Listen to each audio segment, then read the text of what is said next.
भजन बिना तोरी है जिंदगी आवे मृत्यु समान। भजन बिना तोरी है जिंदगी आवे मृत्यु समान। भजन बिना तोरी है जिंदगी आवे मृत्यु समान। भजन बिना तोरी है जिंदगी आवे मृत्यु समान। दूनो मन के सुजान गसंतो दूनो मन के सुजान, दूनो मन के सुजान गसंतो दूनो मन के सुजान। भजन बिना तोरी है जिंदगी आवे मृत्यु समान। भजन बिना तोरी है जिंदगी आवे मृत्यु समान। भजन बिना तोरी है जिंदगी आवे मृत्यु समान।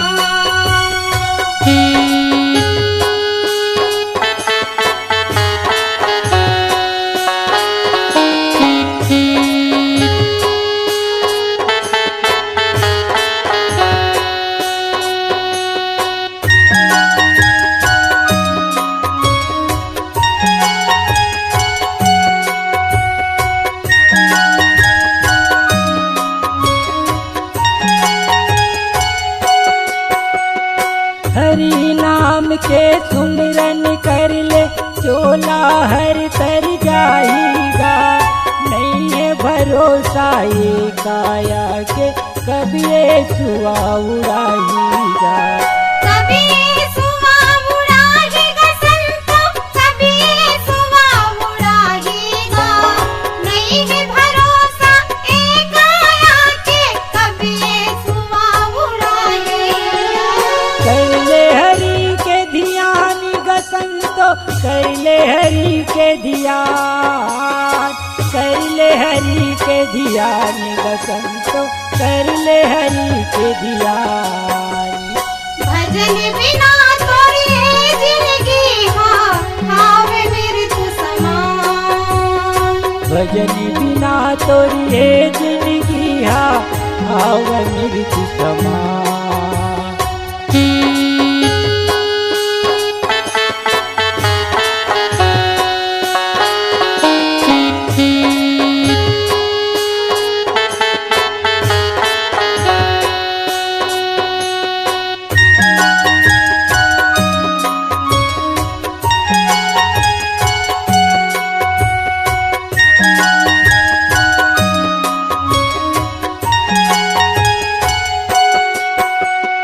पर धन के लालच मेरे भैया सैता अपने डोलाएगा।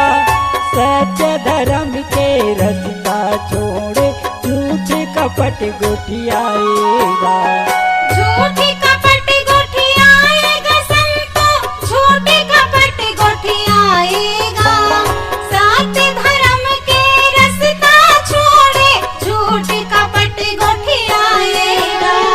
मन के सब अनजान गसंतो मन के सब अनजान, मन के सब अनजान गसंतो मन के सब अनजान। भजन बिना तोरी है जिंदगी आवे मृत्यु समान। भजन बिना तोरी है जिंदगी आवे मृत्यु समान।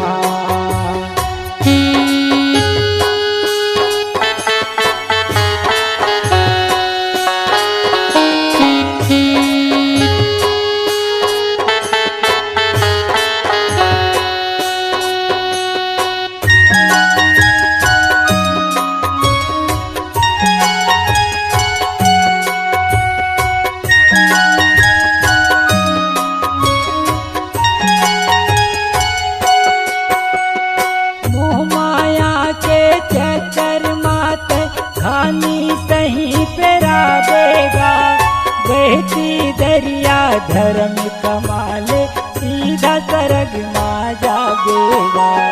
सीधा सरग माँ जावेगा संतो, सीधा सरग माँ जावेगा। बहती दरिया की बात मान ले,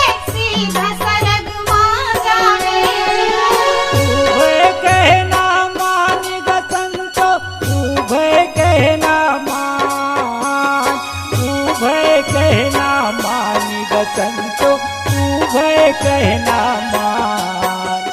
भजन बिना तोरी है जिंदगी हाँ हावे मृत्यु समान। भजन बिना तोरी है जिंदगी हा आव मृत्यु समान। दूनो मन के सुजान ग संतो दूनो मन के सुजान। दूनो मन के सुजान ग संतो दूनो मन के सुजान। भजन बिना तोरी है जिंदगी हाँ हावे मृत्यु समान। भजन बिना तोरी है जिंदगी हा आव मृत्यु समान।